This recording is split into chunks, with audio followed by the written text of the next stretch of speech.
Hey everyone, welcome back to the All Music Matters on That podcast. I'm your host, Brian. Today I welcome a special guest. We got Darrell Tabor. How you doing today, brother? Man, I'm doing great. How about you? Not too bad. And to fill everybody in, he's part of his own little group, Vertical Exit. So I guess where you all hailing from, actually? Well, I'm currently in Northeast Arkansas. Um, probably the largest city that I'm close to is Jonesboro, Arkansas. I actually live in a little town called Walnut Ridge, and it's basically the area is a big delta that hits right before the beautiful Ozark Mountains. So I live in a nice flat agricultural area, and the rest of the band is hails from around South Haven, Mississippi, and um, that area. You guys all spread out. Okay. Actually, I've You never know, been to Arkansas. I guess how is it this time of the year? it's good actually. Arkansas is kind of diverse geographically. Like I said, I kind of live in the Mississippi Delta, but probably the majority of Arkansas is mountainous and forests, and right now it's absolutely beautiful with the trees changing color and uh, that October rust fading out. It's beautiful. So shout out to Typo Negative with one of their albums called October Rust. Yeah, that's pretty cool. And I guess, how'd you meet some of your bandmates? I guess, you guys all grew up in Arkansas, or did you just meet through online? Um, our main drummer, his name is Ricky. He's actually a cousin. He's my cousin, and he was a year older than I am. So he and I have been tight and close pretty much our whole lives, and you know, best friends, and have had the worst fights and uh, knockdown dragouts and uh, bloody fists and hugs afterwards. So that's how that works, and that's all good. And Jeremy, who plays bass for us, but he's actually a better drummer than he is bass player, and he actually he plays on the drum line for the Memphis Grizzlies, and he and I have worked together for a long time, so that's kind of how we hooked up together. That's pretty cool. Are you guys a three-piece band? Well, right now we're a three-piece band, trying to figure out going forward what we're going to do, because we've kind of changed our style a little bit. A lot of what that I had originally put out was a collection of older songs that you could go back and definitely see, the Godsmack influence in the older '90s hard rock that was on these songs that I'd end up putting out, and the newer stuff that we put out is extremely different. Extremely different. As a matter of fact, I've gone back and pulled the older stuff off because I'm hoping to maybe even redo that, revamp that a little bit. So we're kind of trying to figure out moving forward what to do. I personally, I really like to just play guitar if we play live, and so we would probably we're going to try out and go out and try to find a vocalist and do that if we continue to go that route. But sometimes it's just so hard. But right now we're all about 2 hours apart from each other, and getting together to rehearse and keep things tight and things like that. It's kind of difficult sometimes. Scheduling and then even driving at night, you got to watch out for them critters. So yeah. Oh yeah, most definitely. So yeah, I think it's a way. You get to elaborate more on the music here, and I guess even some of the influences, because I know you mentioned Godsmack there, but you'll be able to elaborate on that in just a little bit here too. But Darrell, welcome you to my podcast right here. The way it's going to work is I send you over some questions, get to know the man behind the music as well as the musician himself. So you all ready? Yeah, thanks for having me. No worries. All right. So start back at the beginning. We was just a wee little lad. So I guess were you always a guitarist? Or I guess what sort of instruments did you play? And then I guess tell more about the backstory too. Yeah, so music is one of those things that most people are going to say, "Oh yeah, I like music. I mean, music is good." I doubt anybody's going to say, "I just hate music." What a boring life. But for a lot of people, music is a passion, and for some people, I think it's just born into them. And I think I was probably one of those people.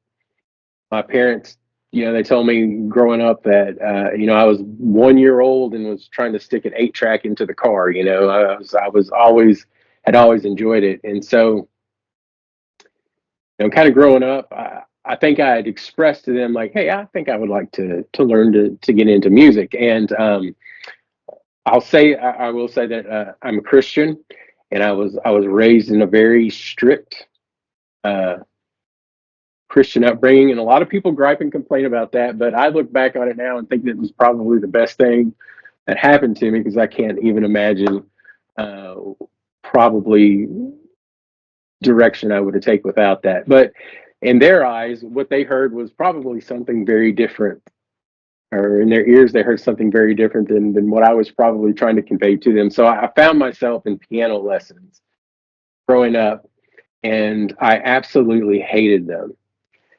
Not that I hated the piano, but I hated. This is a long time ago, way back before ADD was diagnosed. ADHD was a thing, and looking back, I probably was a poster child of ADHD or ADD. And so the thought of sitting at the piano and practicing that was like eating glass for me. It was absolute torture, and it seemed like I just rebelled against that. But looking back, it helped. It helped provide a good foundation, to learn and I wished, looking back now, I wished I would have really stuck it out and been a much better piano player or keyboard player than I am now. But I grew up in a really small town in Arkansas, and you were either one or two things. You were either a sports a sports person, a jock, or you were a cowboy, and that was one of the two options that you had. And I was not really ever that good at sports, and I just wasn't into being a cowboy. And so I had two older brothers. One brother was 9 years older than myself, and my middle brother is 5 years older than me. So they were older than me. And so I kind of found myself very young while everyone was listening to their Sesame Street music or their whatever they were listening to. I was jamming out 8 years old at Van Halen and Motley Crue. And so that's kind of how I got into that music. And so my two options of either being a jock and loving sports, or being a cowboy and doing that kind of thing, neither one of those appealed to me. And so I started really finding my identity in that music. Um, and it was different. It was this. I had a graduating class of 45, and I can tell you, it was very different being that person liking that style of music. But the thing that really pushed me over to the next point of finding that passion and being like, oh my gosh, I've got to do this, is probably, I'm going to say, Christmas of 1992. I think I got my first CD player for Christmas. And so, like, the very next day, I was like, I've got to go out. I've got to buy a CD. And my middle brother had went with me, and we went to Camelot Music. I'm going to date myself there for sure. If anybody remembers what Camelot Music was, and he was like, I'm gonna get something that I had on tape so I can hear what it sounds like on a CD. And I'm like, well, I want to try something different. I want to try something that I've never heard before. So I remember shuffling through these CDs, looking at them, and I came across this one CD, and the album cover was black and white, and it had these four guys on the front of it, and they looked just absolutely ridiculous. And they were in a saloon, and one of them had this goofy look, and he was holding some money, and one guy was on the bar and it looked like he was doing the surfer pose. And I look at it and it says Pantera, Cowboys from Hell. And I'm like, who are these nut jobs? You know, like this has got to be the funniest thing ever. And I think Cowboys from Hell, this has got to be some kind of country rock. Maybe some of my friends would find this amusing. So I was like, I'm going to try this. So I go home and I put this CD in my player and I push play and the ever famous intro for Cowboys to Hell comes on, and it's like nothing I've ever heard. And I thought, I have got to do this. You know, that song just starts, and I'm just literally blown away by something I've never heard anything like this before. And from there, it was just, you know, progressively got better. And so, you know, found myself wanting to be like Dimebag. Of course, you know, you're never going to be. There's never going to be another one, and no one is ever going to be as good as him. And I've never even gotten close to be having, you know, 1% of the skill set that he had. But that was what really, for me, ignited something inside me of like, this is something that I've got to try or I've got to do. And that was a very long time ago. I'm sure it was like the eyes widen and everything too. Be like, what is this? That'll do. Oh, I was like, oh, my parents are going to hate this. I love it.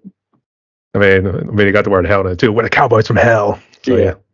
Actually, I was kind of curious what your reaction was when you heard Cemetery Gates, because I would say that's my favorite from that album too. Oh yeah, that's a classic. That's a classic. I know. Yeah, we lost him too soon. Oh. It kind of would have been nice if they did get fully back together as a band. Oh yeah. I mean, we could say Zach Wild's like an imitator. Maybe not in a bad way, but I mean, he tries to imitate what. I think if you were going to do what they did, Zach Wild was probably the most appropriate person to do that, to fill in that spot. Most definitely. And the shoes are still too damn big. So. But I guess, what do you think of Charlie Benante as like Vinny's replacement? You can't go wrong with him. I've been an Anthrax fan for forever, and so I think it was a great choice. That's for sure. You know, I brought it up in like other interviews here too, and it's obviously people are torn about it. They love it that Pantera's back, but it's not the Pantera. No. I guess, did they swing by your neck of the woods? I don't know how big Little Rock or any other cities in Arkansas, or how many big venues they have, to be honest. They came close. I didn't get to go. I think they came to Memphis. I think they came to Memphis, and I think I had something going on that weekend and wasn't able to check that out.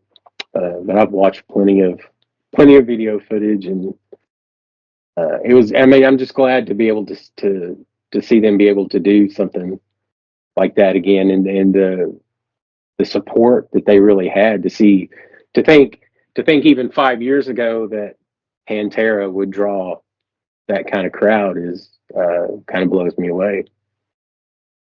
I got the old magic, but I know Phil was doing like his own projects and Down, Superjoint Ritual, and then obviously Phil and Samo and the Legals, but I forget whatever group he was in.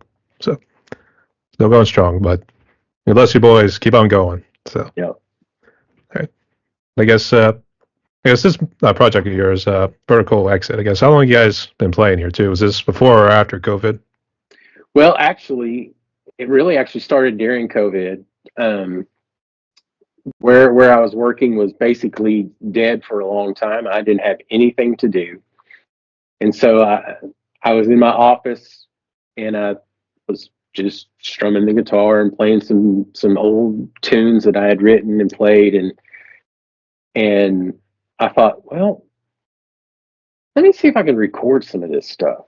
You know, so I get in my iMac and GarageBand, and just start recording and doing some things. And I'm like, hey, this isn't really that bad, you know? And so I thought, well, I've got plenty of time. I'm going to just, try to record a few songs that I had and didn't. I mean, I only spent like a month, maybe a month and a half on those first things. And of course, like I said, I've pulled them all off now to hopefully redo them. But after it was all done, I thought, well, this isn't bad. It'd be fun to put some people together and play some of this stuff live again. And so I found a few people, and we started playing some of this live. And like I said, I really just like to play guitar. And so I get my years here. So 2023, I think we got in contact with. I'd gotten into doing some promoting, some shows as well, and so I got in some contact with some bands, and we were able to open for a few bands. We got to open for Disciple. We got to open for Seventh Day Slumber, The Protest, and so we actually picked up at that time a female lead singer, and she was phenomenal. And the vocal style just went well with the music. And then we had planned on taking some of that, going into the studio and recording some songs that I had ready to go with her vocals. And then life kind of hits, and she wasn't able to be a part of the what we were wanting to do, go forward. And I thought, well, what am I going to do with this? I'd already fallen in love with the Vertical Exit name, and so yeah, it's kind of weird. Oddly enough, it's transpired into kind of what it is now, and kind of has moved a very different direction. But I still have a whole lot of stuff on the back burner and on the shelf that maybe in the future I'd like to put, that was probably under a different moniker, but use some of that. So we actually, to answer your question about COVID, is it actually started during COVID, really, from just the downtime that I had, and to put together and to do, and really just before that I'd been playing a lot in church and things like that. So I was about to say, for your female vocalist, I was going to say, was she hot? She's pretty good looking. Yeah, she's all right, good catch, mate. So, okay. I guess real quick, how'd you come up with that name here too? Because I didn't think of it until recently. One of the big bands I listened to a lot when I was a kid was Vertical Horizon. So obviously Vertical, then Horizon kind of does it like this. So kind of, not sure if it was Christian or anything like that, but it was at least a smart idea. But I guess, how'd you come up with your name? Well, it does take its name from the idea the idea of the rapture. Someone I was having a conversation with someone one time, and they said, "Yeah, I'm ready to take my vertical exit." And I thought, man, that'd be a great name for a Christian metal band. And and honestly, that was like probably 10 or 11 years ago, and I just always had that in the back of my head, and I just thought, yeah, I'm just going to use that. And, a V and an E, and you do some playing with some things, and I just thought, that sounds cool. We'll go with it. So that's kind of how that happened. Well, the person that gave me the idea for the name probably doesn't even remember the conversation or he would even know it. So just one of those instances where you heard a guy at the bar just talking about it one day. So yeah, actually no, that's actually pretty clever there too. Yeah. So well, instead of the whole, well, that's what she said thing, and someone will say a phrase or something that'll be like, that's my name of my next punk band, or just the craziest things. I was like, that's what she said. Yeah. All right. Actually, no, because I think the one I found you on Facebook was actually one of your posts. You said you had to change one of your album covers. I guess a little bit of controversy or something. Well, yeah, to a little bit. The album cover was very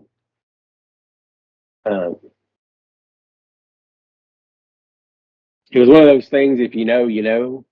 And it had a picture of a priest on it and a dog, and it was weird to start with, but it had some personal meaning. And then a lot of people were messaging me and wanting to know if it was anti-Catholic, and I thought, oh no, it's not anti-Catholic. It didn't have that idea at all. That's not what my intention was. And so I thought, I definitely don't want to. If I'm going to offend somebody, I don't want it to be because of that, And so I thought, like, I can let's give it a change. And so it had an update to what it is now, and it still has that meaning that I'm wanting to portray with it. So I'm gonna say I'm a Catholic right here. This guy just hurt my feelings. I should punch this guy right in the face right now. So right, yeah, that wasn't my intention at all. So you're good, you're good. But I try to understand you too. Best to watch out for any controversy. Well, no drama. No drama. That's what my daddy always told me. So let's see why. So I guess how'd you come up with that too? Was it all AI? Did someone draw it for you? that was a combination of AI. It took some original things, and then the AI just kind of added some things to it. But yeah, the album cover was definitely AI. It seems to be where some of the bands with like a tight budget tend to go there too. So don't feel bad. We understand too. I'm actually part of a nice little indie group, and we're called. It was actually put together by Vox. It's called Band Together on Facebook. So I recommend you come and join it. Hopefully, I want to say hopefully you could join because I know they had to switch it to private because I guess public they were getting too many spammers, bots, that sort of deal. Mm-hmm. So you see why. But if you want to join, I'll give you the link afterwards. So I guess while we're on the topic of COVID here too. So I guess how bad was COVID for you personally, family wise, and then anything else music wise? Go ahead. Yeah, man, COVID changed things, but it's one of those things that it's been a horrible thing, but it also, in a way, is kind of a blessing in disguise for a lot, because it really made us think of like, okay, what's important, or what is the stuff that's not important that can be cut out of our lives, or is this activity that we're doing, having to go to every night, is that important, or we can't operate the way that we normally did. What are the important elements of what do we have to do? So for a lot of things, it really took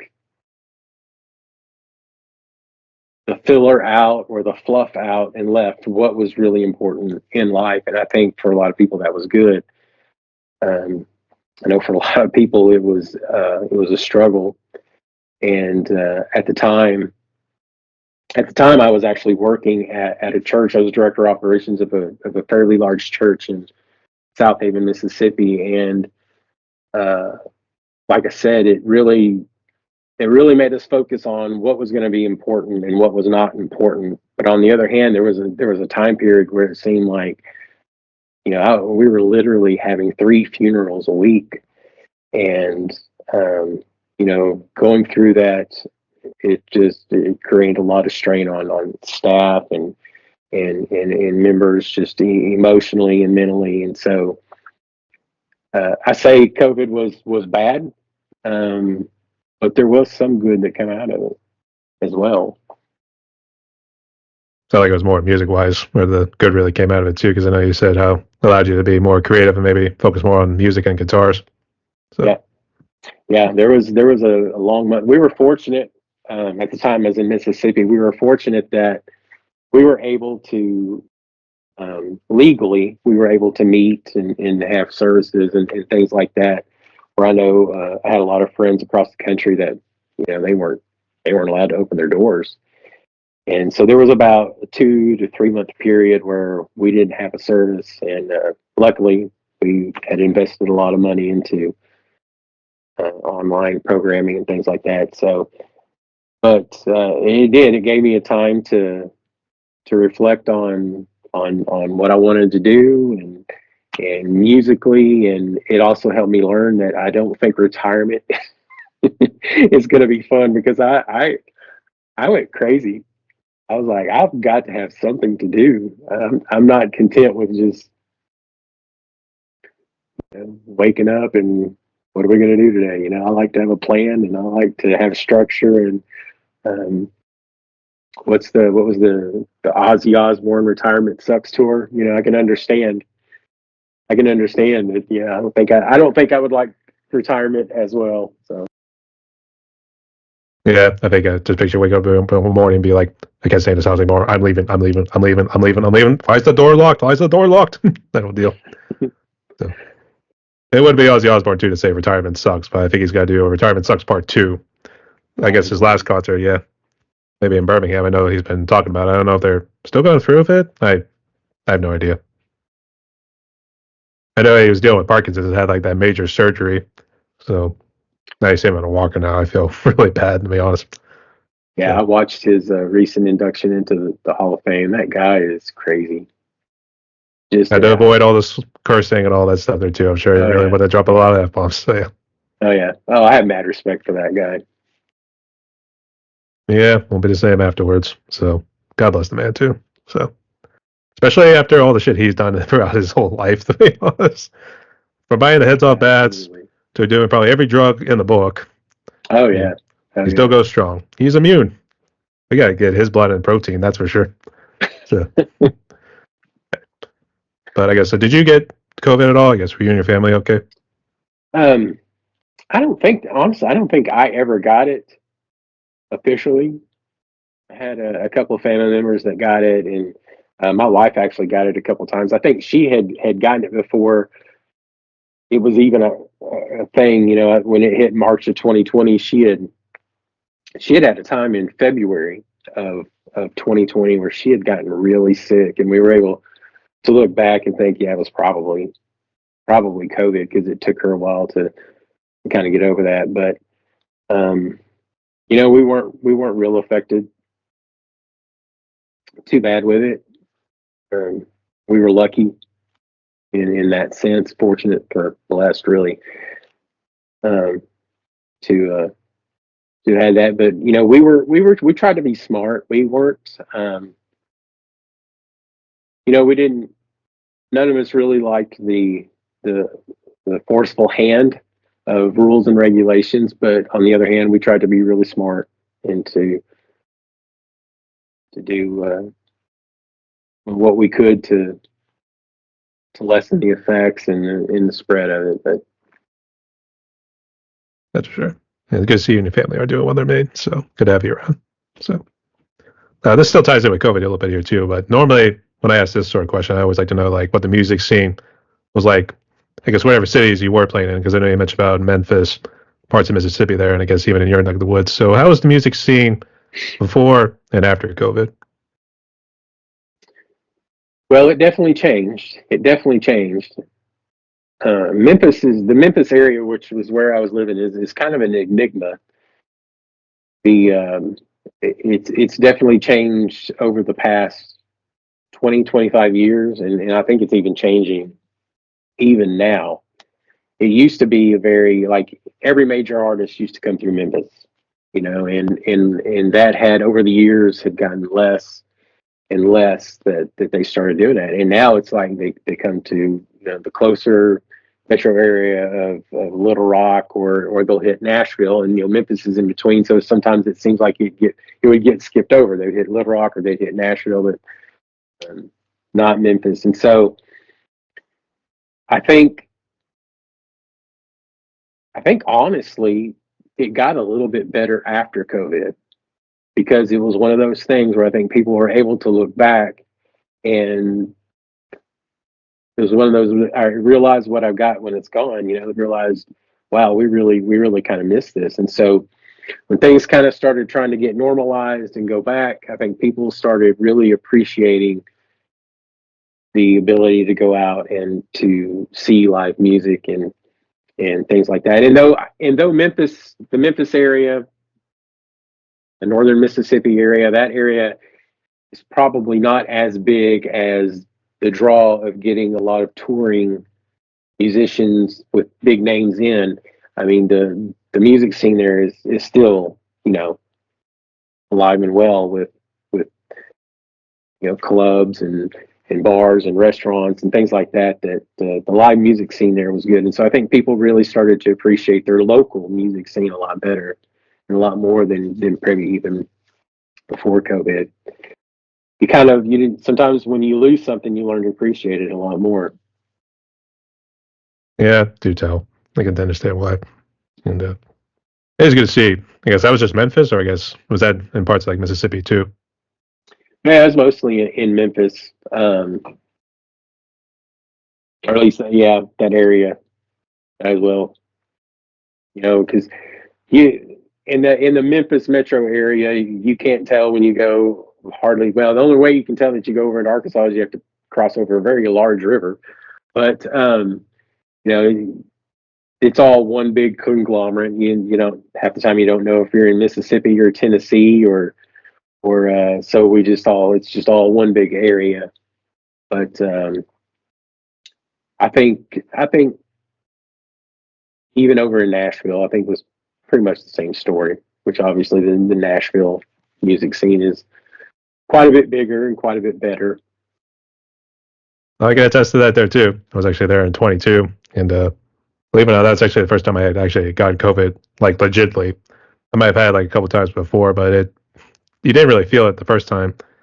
That time, me and my dad, we really felt it. And I'm actually a drummer, and my drum set's tucked over there. But I tried hopping on that. I just couldn't do it. The fatigue was just too much. So Yeah. it's unfortunate, but nonetheless, the city music scene is doing well out there, made. So keep on rocking, y'all.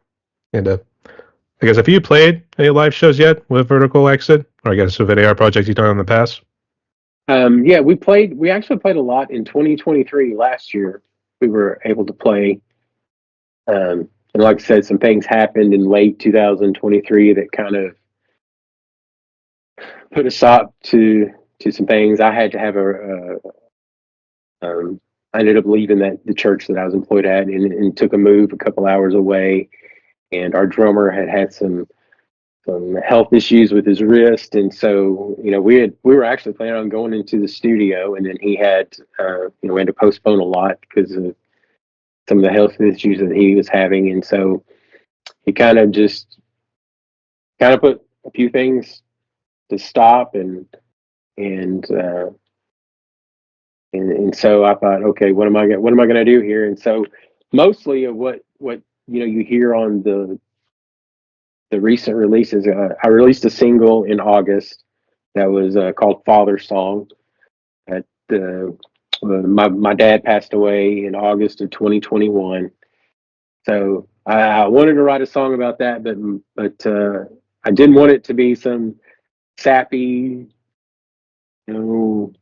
song about missing my dad or whatever, because he was not that kind of guy. He was a man's man, and he loved the outdoors, and he loved to work, and he was very much of a man. And so the song was one of the first that I wrote, and with this newer style. And so I released it in the same month that he passed away. So I thought I'm just going to expound on that and continue that route. And so a lot of the newer releases, probably 90% of it is me uh, with the instruments. If I'd always said that I don't ever want to record or do anything that I can't replicate live. But with this stuff, is in the back of my head. I was like, I may never get the opportunity to even do any of this stuff live. All right, I'm gonna change my philosophy a little bit, and I'm just gonna try to put out something as good as I can put out. Not even right now consider the live set. And I think it was a pretty good product that come out. This music is definitely an acquired taste. It's not for everybody, and although it should be, it's not, and I get that. And I would probably label it, Christian metal, and that in itself is hard because most people who are Christian don't like metal, and most people who like metal don't really like Christian. And so there's a there's a very small audience that you can reach out to that really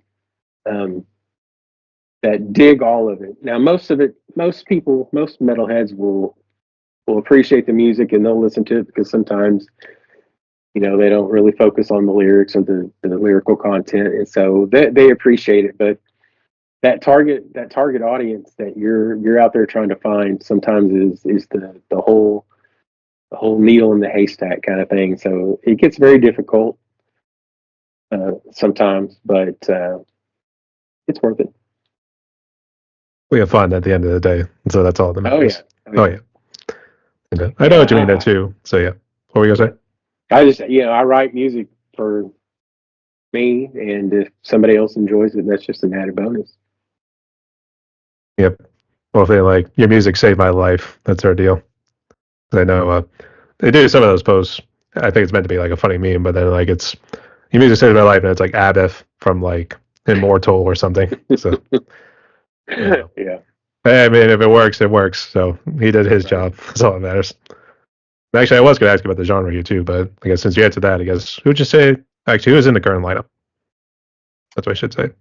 Well, really, it's me at the moment. If I decided to take this out and to play it live, Ricky would definitely jump on drums. He would be willing to do that, and is I think talented enough to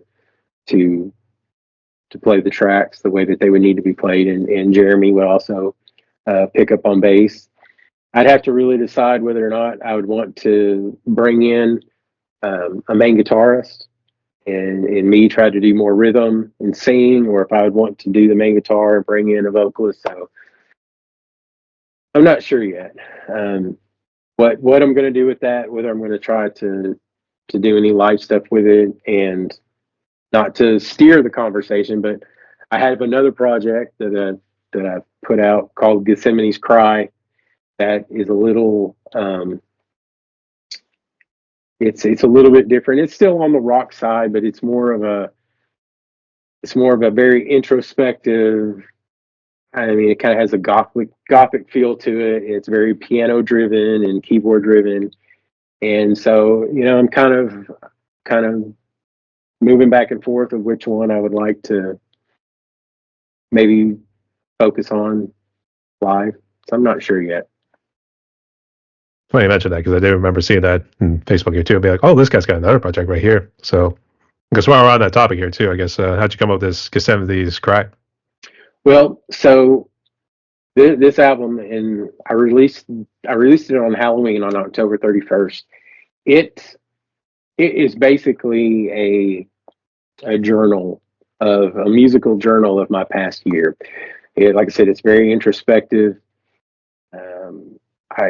The lyrics are dark.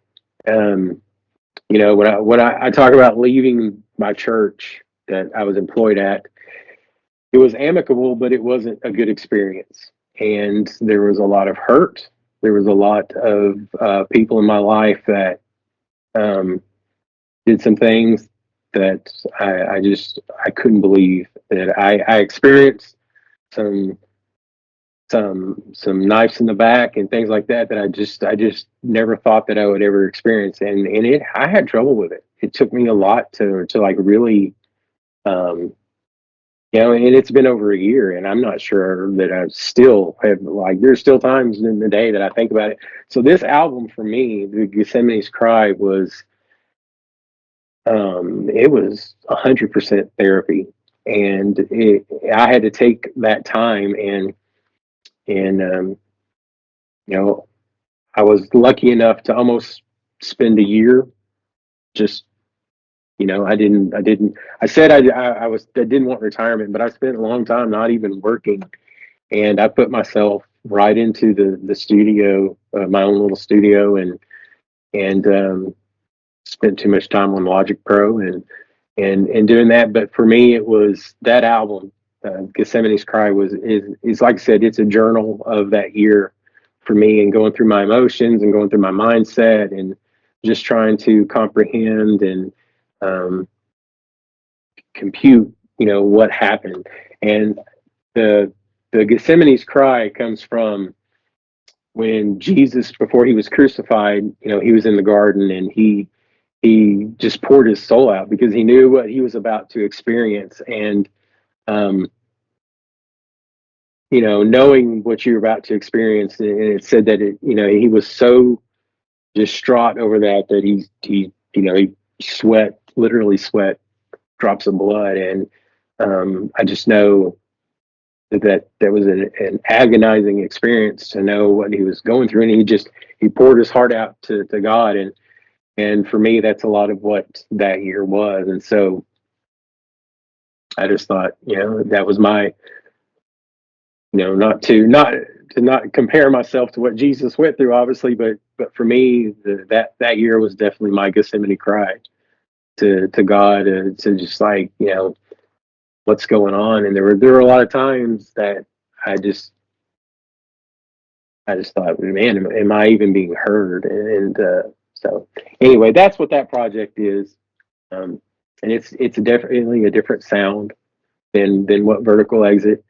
But I will also say their later release for Vertical Exit, The Kingdom of Lies, is a little bit about that whole experience that I talked about too. Whereas Gethsemane's Cry is my processing my feelings and diving into the depression and the darkness, where the Kingdom of Lies is really anger. It was the anger part of it for me. So two different emotions, both of them just dealing with the things that I deal with. Yeah, like I said, music is therapy. So I mean, you gotta do what you gotta do. Well, So it absolutely is. I see. But yeah, Easter, they always talk about the story there, or the passion and everything there too. They talk about it during Mass. And then he returns back. I think he goes to pray 3 times. Each time he comes back, the disciples are asleep. Yeah. So the hour of the Lord is at hand. So yeah. So great choices there too. But I guess, have your lyrics always been about maybe your personal experiences, or you maybe try to get into like scripture and then maybe some other stuff that goes on in the world? Most of the time they're about personal experience. And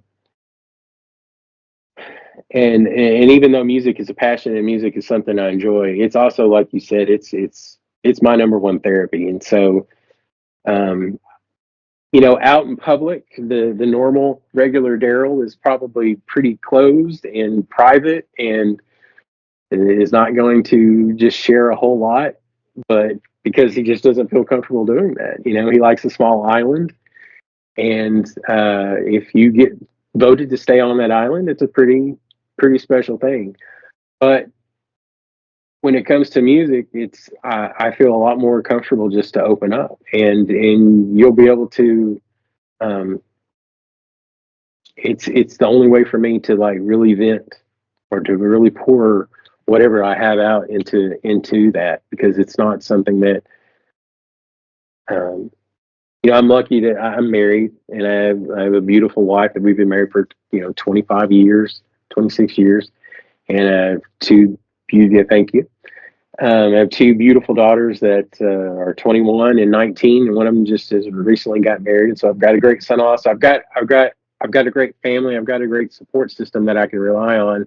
But I'm not that person that's gonna go knock on my buddy's door and say, "Hey, man, can you just sit down and let's have a drink and talk about some stuff going on with me?" I'm just not that kind of guy. And so for me, it's a lot easier for me to sit down and, under the guise of entertainment or under the guise of music, to write out something, write out with some lyrics, that something that I'm dealing with, and put that into the emotion of the music. And so it's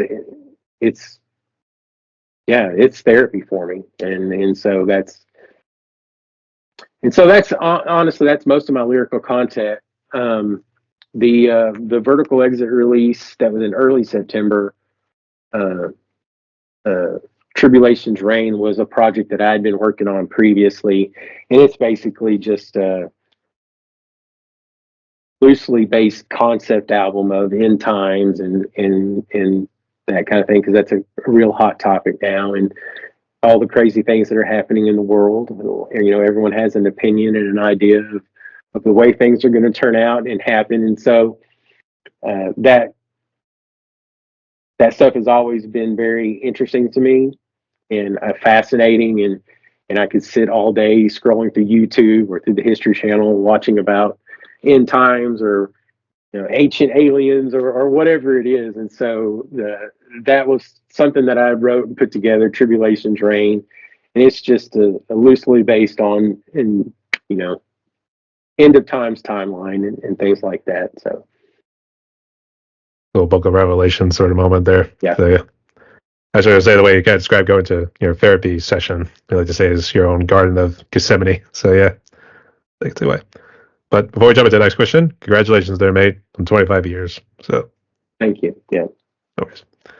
And I forgot to ask about the influences, and I guess this can tie in with your guitars right there, because I'm assuming those three are not just all that you have right there, do they? So No, and actually those behind me are pretty much they're wall decorations. I don't take them down and play those too much. I have way too many guitars. You would think probably with the number of guitars I have, I'm surprised that I've been married for 25 years. Because I'm like sneaking anyone in the house, hoping she doesn't see it. But yeah, so these are the ones.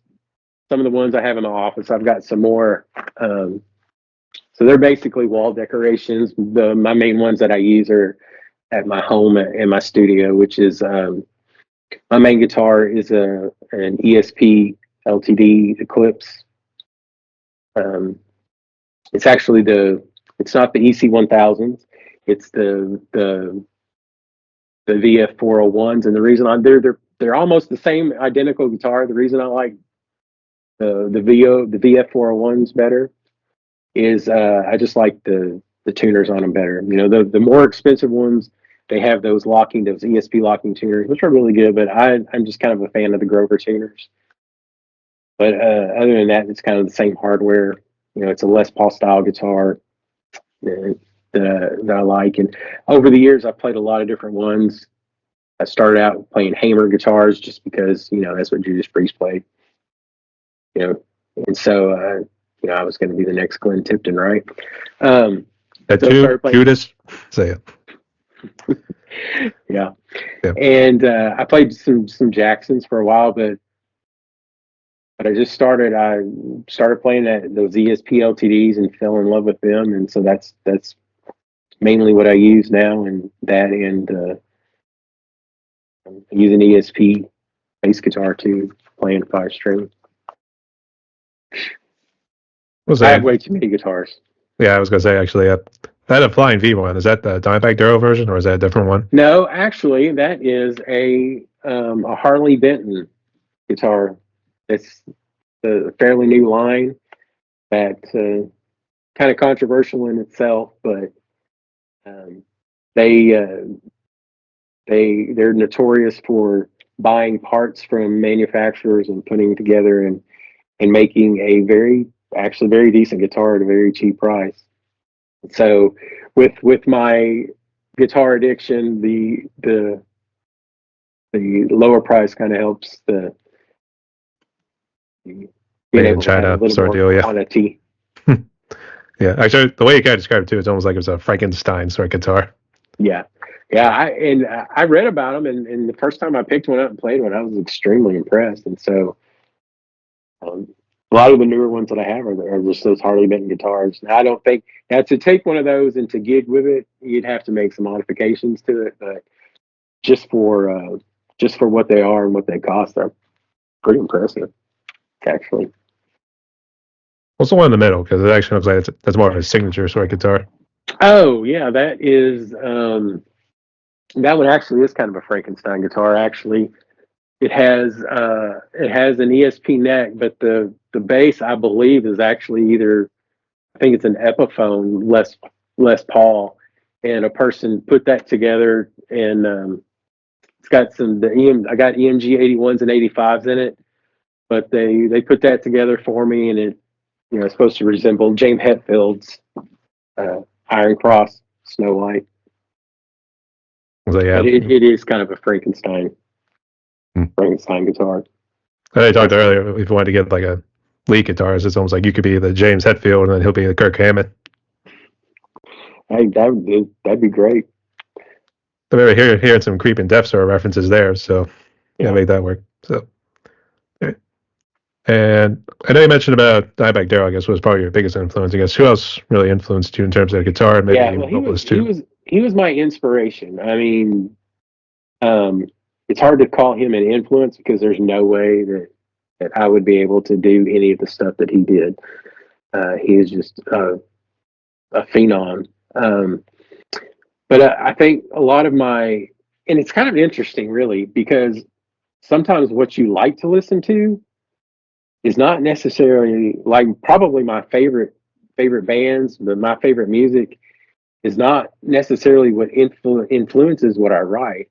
And it's kind of odd because I can go back and I listen to especially a lot of the early Vertical Exit stuff or the earlier stuff that I wrote. I go back and listen to, and I'm like, oh wow, yeah, I can definitely, yeah, that's just Godsmack, you know, I can definitely hear that in there. And of course, I love Godsmack, and I've been a fan of Godsmack, but I wouldn't say that they're one of those bands that I just was a diehard fan. But it's so funny to hear that, and for me to say that they've not influenced me somehow is just dumb, because you can hear it, you can listen to it and hear it. And but when I talk about like whether a band influenced me or not, it's probably maybe not the band as a whole, but like there may be a tone or there may be a style or a sound or something that I'm like, oh, that like resonates with me. Because like this newer stuff, this newer Vertical Exit stuff, obviously, I think probably a lot of Five Finger Death Punch was influenced that just because of the tone. And I do like Five Finger Death Punch, but I wouldn't say they're like a major band that I just love. But I think their tone, their guitar tone and sound is just I like it. You know, it's like, you know, there's a lot of varieties of cheese, and some people like cheddar and some people like Swiss. And so for me, sometimes I like that flavor of that Five Finger Death Punch sound. And so I think that has been a lot of the influence in these newer sound and newer records. If I switch over to Gethsemane's Cry, you know, there's two big influences in that, and obviously one of them is Typo Negative. R.I.P. Peter Steele. Got to meet him once. That was it was actually a great interaction and a great story. And it was before a show at a small club that they were playing at in Memphis, and he was in there. We got there early, and he was in there playing pool. So you know, we're trying to act cool and go up and talk to him, and he has a large round of people around him. So I got to talk to him a little bit, and I asked him, gosh, I was 22, 23, 24 at the time, probably something like that. And I said, so, you know, what advice would you have for someone, an aspiring musician or an aspiring guitar player? I can't remember how I worded it. And of course, he said in his 6'6" booming style, he says, well, stay in school. And and I laughed about that at the time. I thought that was hilarious. But then I'm like, I think he had a lot of foresight. Just to know how you know, and I think one of the questions that you even was going to bring up was, you know, what advice would you have to other musicians? And that's a perfect example of, you know, I definitely have a backup plan, because the music, and not to sound discouraging at all, but because I would definitely encourage anyone to do it. You know, do what you like, do what you enjoy, write what you like, write what you enjoy, no matter what, you know, anybody else thinks about it or likes. But I think, you know, especially a younger musician, if you know, they have these goals and dreams of being the next Taylor Swift or Ed Sheeran, I think their dreams probably need to be crushed a little bit, because it's not likely it's going to happen. And even for a lot of more mainstream bands, you're just not going to be able to earn a living doing it.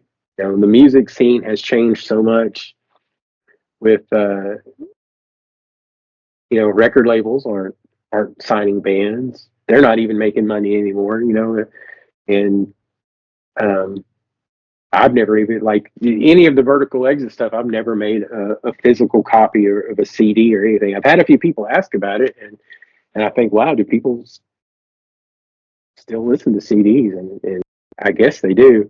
Now I collect vinyl, you know, but that's for I don't find myself often putting on records to listen to. Sometimes I do, but I collect vinyl just to be collecting it.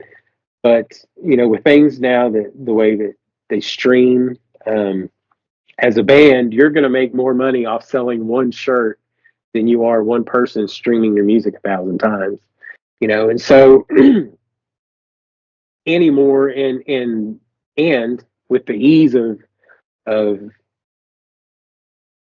being able to stream music and the ease of actually distributing your music nowadays, I mean, the market is just flooded with bands. And so the idea that you're going to go and become this musician and become famous and make a lot of money, and just even earning a living is going to be oftentimes a lot of unrealistic. So my advice would be to definitely do it, but to do it with a realistic eye set, to know that you might need a backup plan, or as Peter Steele said, stay in school.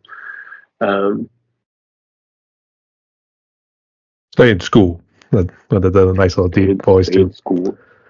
I will have to say this. I actually heard about Anesthesia recently on the radio. I have to admit, that's my top favorite right there. And unfortunately, I would say the other one I listened to a good bit was Christmas Morning, which that one hits pretty hard, but somehow. Yeah. So with the Gethsemane's Cry thing, obviously, Typo Negative was always a big influence on that. And then another band that is actually probably my all-time favorite band that a lot of people may not even know is a band called Damen. I'm not sure.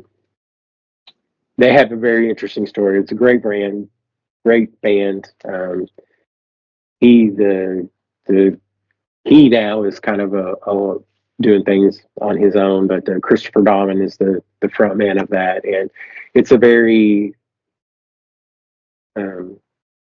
that very gothic feel, keyboards, piano, very introspective, broken heart, all that good stuff that people who are comfortable feeling down like. And I think probably that, and just actually another band who's probably my biggest influence, that helped influence a lot of the Vertical Exit stuff and a lot of the Gethsemane's Cry, is Life of Agony. Love that band. Love that band. Those are good choices. I would say the Gothic ones, they tend to be brutally honest whenever you think about it. But man, they hit hard. I'll tell you that much. So you do. Actually, you think about the South Park goths there too. It's like Life is Pain, that whole deal. Mm-hmm. So yeah. But we did lose Peter Steele too soon. But that's actually great. You got to meet him too. So yeah, it's pretty cool. May he rest in peace. They did mention about that here too. Hey, let's jump into the music here. So I guess when you're creating a new song, for instance, here too, I guess do you always start with guitars, maybe laying down some sort of rhythm first, and then put vocals in last? Vocals always go last, and honestly, lyrics go last. I'm not sure how a lot of musicians. I think every musician probably does their process different, but for me, it's always tooling around on the guitar and coming up with a riff or lead, just one little lick or a rhythm or something, and you're like, oh, that sounds kind of cool, and then so you start putting things together, and then for me, if I can get a basic blueprint of where I want to go with it, you break things down into like, okay, well, this would be a cool intro, or this would be a nice hook with a chorus. And then once I kind of have a general idea of what I want, I'll create a drum beat to it, and then I take that drum beat, and then I'll put all the guitars with it, and then you take that drum beat and add some steroids to it, and hopefully it comes out something at least halfway worth listening to. That steroids too is almost like going to fast, like black metal sort of style. So yeah. Oh gosh, I can't even imagine playing a whole set of that. My wrists would be burning. Forget about that. Your legs would be killing, man. That's leg cramps there. Yeah. I get some of those late at night too. Those things hurt like hell. Yeah, that's for sure. You can thank Mayhem for that. So But lyrically, um, I'm one of those nerds that have just notebooks of lyrics. It's you just I've written way more lyrics than I have songs to go with them.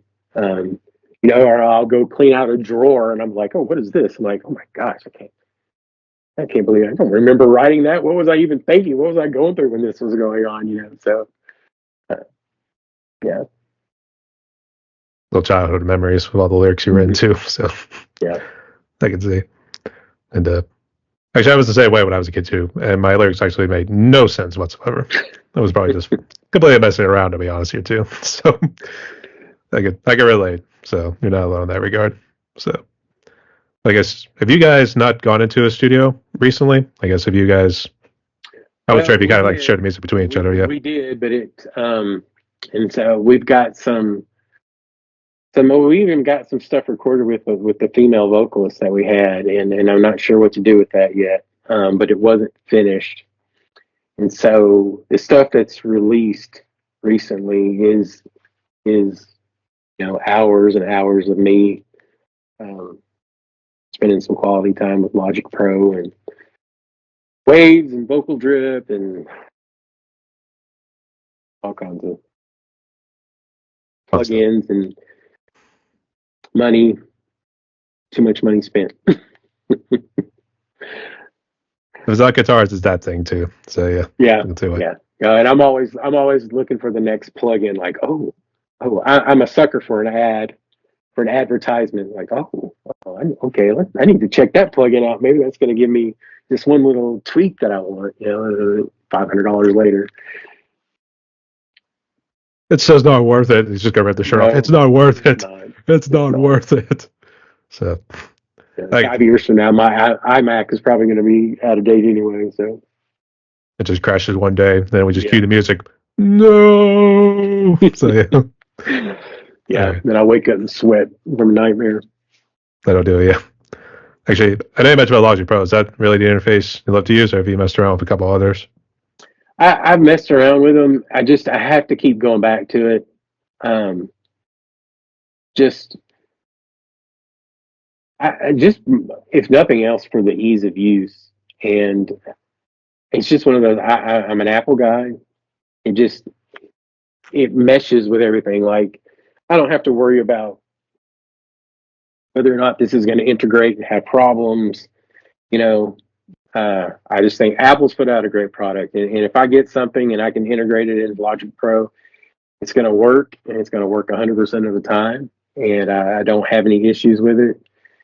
And so for a lot of it is just convenience and ease of use, and um, it just let's just be honest, Logic Pro can make you sound way better than what you are.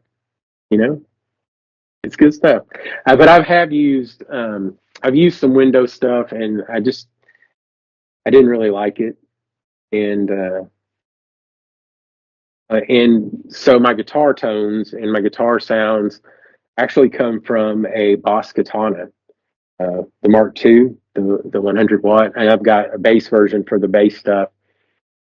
And in essence, it's a modeling amp, and there was a lot of I had problems with some other software, but like I said, with the Logic Pro, it just goes flawlessly, and I love that Boss Katana. You can if you can dream it up in your head of what it sounds like, you can make it with that thing. And it's a great gigging amp too. So that I think it was probably among one of the cheapest ones. I think it possibly good compared to like some of the other ones you see with like Pro Tools, Ableton, like all those other guys. Oh yeah, So, yeah. I'm a Yeah. Logic guy too, so yeah.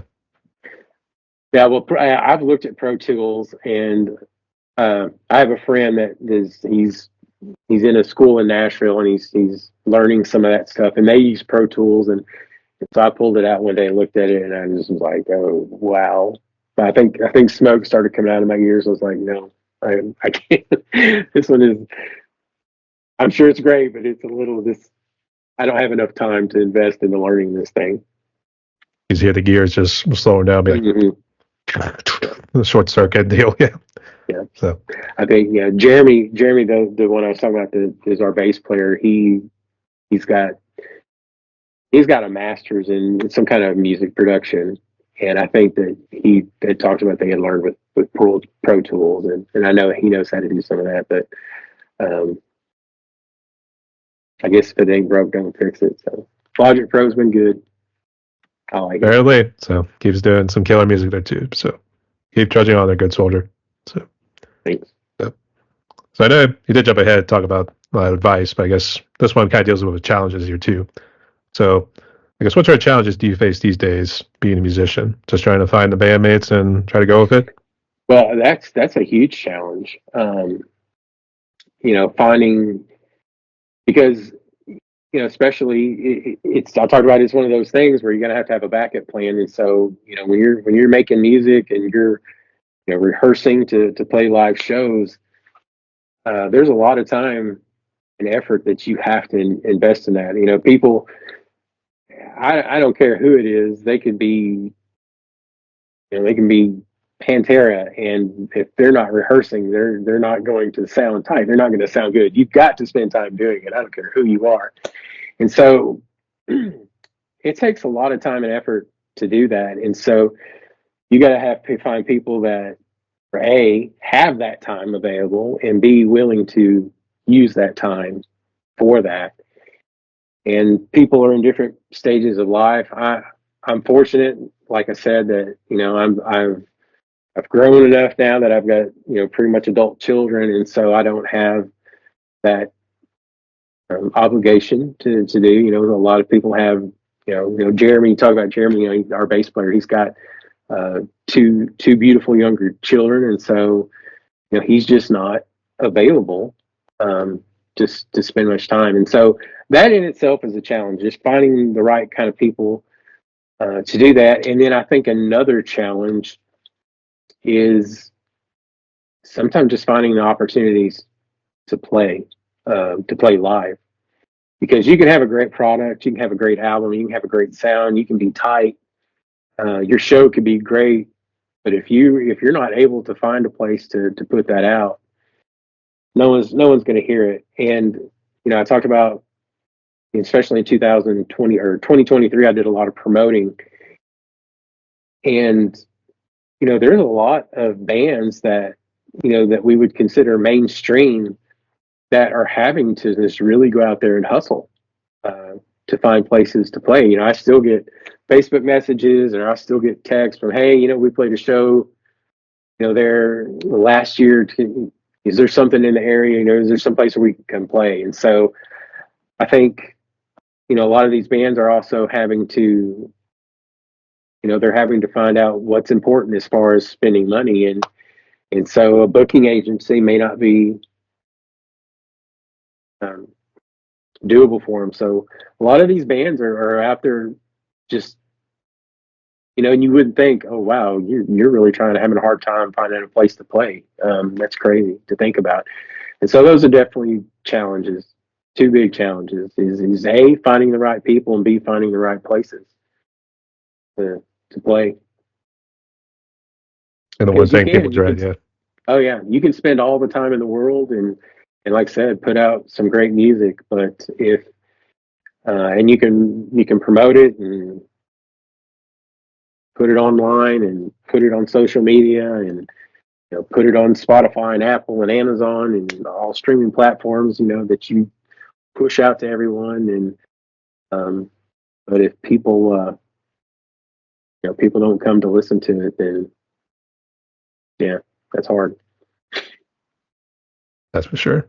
So let's see what happens. But I was going to actually say the one thing people would I want to say was Prince and Lars Ulrich were right about the music scene that would happen like 20 years later. So oh yeah.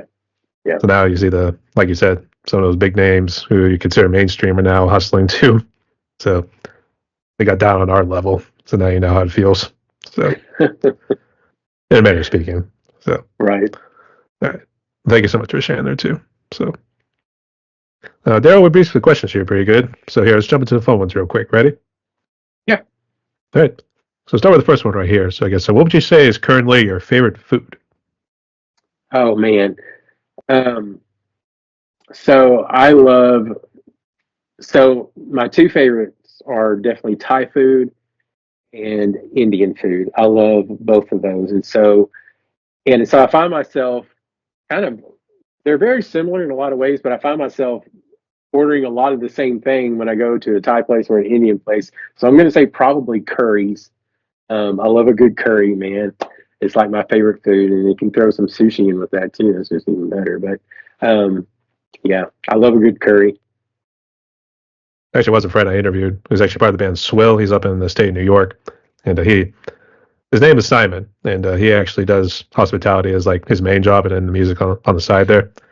Makes that killer curry. That's what he claims to do. So if you ever find yourself in New York along the Finger Lakes there, close to Watkins Glen, make sure you hit him up. He'll say if he hits you with a good curry. So, I like a good curry. all right, good choice. For the next one right here, this one I tend to word it a little bit differently because first off, it's like favorite movie. What's your favorite movie? But I think a lot of days we get more TV series than we are movies. So I guess if you have a favorite TV series, go ahead. Well, I'll tell you what my favorite movie is. I mean, it's by far is going to be my all-time favorite movie. I can't even tell you how many times I've watched this movie. I could probably start from the beginning and reenact the whole thing for you. But it is The Princess Bride. That is my all-time favorite movie, directed by Rob Reiner. I mean, just it's the most quotable, greatest movie ever. And it came out when I was probably 10, 10 or 11, and so I never got to see it in the theater. And then, and how was 7 or 8 years ago, they did where we were living. I don't know why. I don't know if it was an anniversary or something of the movie, but for one night they played it on the big screen, and I was like, oh my gosh, I've got to go. I've got to go see that. And it's my wife's favorite movie too. So we finally, after all those years, got to go watch it in the theater. And of course, they had people walking around like, peanuts. Anybody want peanuts? And so yeah, that's that's my most favorite movie. But usually anything else, I'm kind of a sci-fi geek, and I like good sci-fi shows, and sometimes it's hard for my wife and I to find something to agree on what we like to watch. So we usually split the difference, and we like to binge watch some good comedies. Um, we love Parks and Rec and The Office, and usually anything that is totally ridiculous with the idea that it's supposed to be serious, but it's not. I just find hilarious. Yeah, like Spinal Tap is definitely in my top five all-time favorite movies too. Another Rob Reiner movie, actually. I think. Speaking of the devil, but I never knew this, but I didn't know The Office was actually filmed out of Wilkes-Barre up here in the state of Pennsylvania, where I actually hail from. I think they showed too much of the outdoors. I think they were just showing just inside the building. It's just these guys and gals just doing their normal everyday lives. Apparently, at times it gets a little messed up. Yeah. So yeah, that was one of our COVID activities. We had both of the girls at home, and I think on the time it was on Netflix or something, and they were talking about it was about to leave Netflix, and that's what we had at the time. So we were like, okay, so we've got to. I think we spent 2 weeks watching the entire 9 seasons or however many seasons there are. We just binge watched it. That's all we did for 2 weeks during COVID. Watch The Office. I wonder if you guys just looked at each other and be like, "What are we doing?" So yeah, yeah. The great choices there nonetheless. I know my sister was real big into The Office as well. So, all right. I don't know if you drink any alcohol, but if you do, I guess what would you say is your favorite alcoholic drink and non-alcoholic drink? Yeah, no, I'm not a big alcoholic person. It's just not ever been, um, you know, one of my things. Um, Probably my favorite drink is a London Fog from Starbucks. Uh, I told you I was a sci-fi nerd, so probably back when I was like 13 or 14, Captain Picard got me on Earl Grey tea. He would order tea, Earl Grey hot, And so I was like, what is that? So I started drinking Earl Grey tea just because Captain Picard did a long time ago. And so Starbucks has like reinvented it and put all their good stuff in it. And they call it the London Fog. And so that's actually probably my favorite drink. And then my other one is I'm a Coke Zero addict. So, that's what I like to drink. But I've never been much of an alcohol drinker. But I guess if I did, I'd probably just a beer kind of guy. Yeah. Actually, I didn't know that about Picard. I know my dad, he was real big into Star Trek. I think he even started way back in the day with the William Shatner, and then eventually worked its way to Patrick Stewart. Then, what was the recent Captain Kirk? I guess the more recent ones. Not Odyssey, but it was that movie. Who was that? Oh, was it Chris Pine? I think Chris Pine, yeah. I think you're right. Played Captain Kirk, yeah. Yep. Now he got younger as the generations went on. So, yeah. I didn't actually know this, too. But I didn't know William Shatner was actually in his 90s. Yeah, he's old. Still going strong. God bless the man. Yeah. A great choices there, nonetheless. So, let's see. And for the fun questions right here, what would you say is currently your favorite song in the mainstream world? And if you got one from the indie community, go ahead. So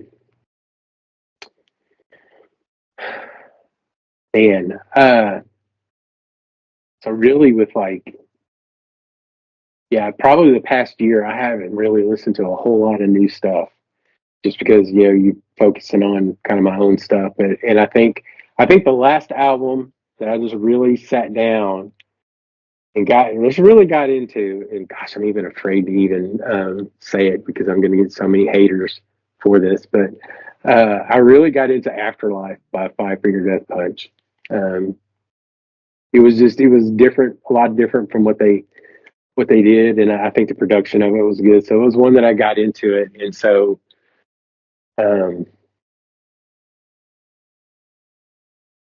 as far as just secular, what's been out on my playlist has probably been Afterlife, I think Death Punch, and indie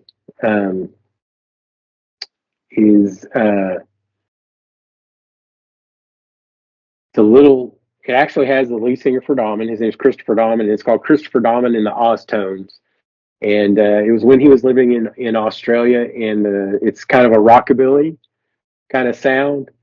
And so yeah, I kind of dig it. There's a good little song called "Let's Do This Thing," and it's kind of a little grooving rockabilly song. Okay. Sometimes you got to mix it up every now and again here, too. So, okay. Gotta love what I did that here, too. I know you mentioned about 5 Year Death Punch earlier, too. I don't think this guy would be one of the guys who swears a whole lot, like what you heard on, like, American Capitalist or War is the Answer. Those sorts of albums. Yeah, those are great albums. I mean, a lot of people are probably shocked. If you ask me what my all-time favorite band is, I mean, it's probably going to be Machine Head. Just the talent and that come from those guys is crazy. You don't always agree with a lot of what the band write about or whatever, but musically, those guys are just fire. But I told you that was the way Locust went. So, yeah, heard that on the radio recently. It was like, oh, man, I missed that song so much. So, yeah. Burn My Eyes was another one of those albums, their first album. It was like in 1994 that hit me the way that Cowboys from Hell did, because that was, for me, that was one of the first albums that I started listening to that was really down tuned a lot. And I just remember that first song off that album, off Burn My Eyes. Gosh, can't even think of the name of it is. Was it Davidian or something? Yeah, Davidian. That's what it was. Couldn't even think of the name of it. Davidian. Yeah, when I first heard that, I had to just stop it for a minute, and then okay, I'm gonna need to restart that, and because that album is amazing. It was way ahead of its time. And it was one of the very first ones that I think that one was either in maybe in drop C, maybe even. So of course now that's not really dropped anymore. But yeah, that album right there was one of the albums that just blew me away. And people ask me all the time, like, why do you need 20 guitars? And I'm like, okay, so you see this one right here? Like, yeah, okay, that one is Metallica. See this one right here? Yeah, no, this one is Slipknot. Okay, see this one right here? Okay. That's why you need, 20 different guitars, because you can't pick them all up and get the same result from all of them. That's not how it works. So yeah, Nope. that's the way. You can't just simply keep tuning one guitar, otherwise that's going to Right. start messing around with the frets and everything. Yeah. So, all right, a great choices there nonetheless. So, all right. So Darrell, we breezed through the questions here pretty good. We're down to one more question. Before we jump into it, would you like to ask me any questions or say any final words before we jump into it? No, just I appreciate you spending this time with me, and if anybody wants to check out Vertical Exit or Gethsemane's Cry, and it'd be an honor for them to give that a listen. Tell me what they think. Absolutely. I'll make sure to share it too. So, but before we get to that point and before we close out here, we got one more question, but here's how it goes. So, given what COVID has done, obviously I know it was perhaps more of a mental strain considering what you were doing when you worked at your church back in the day, but I know it was also a blessing in disguise for music-wise.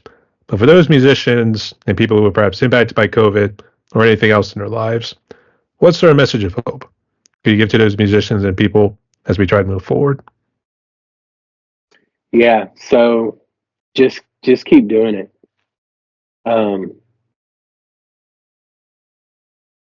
It's one of those things where the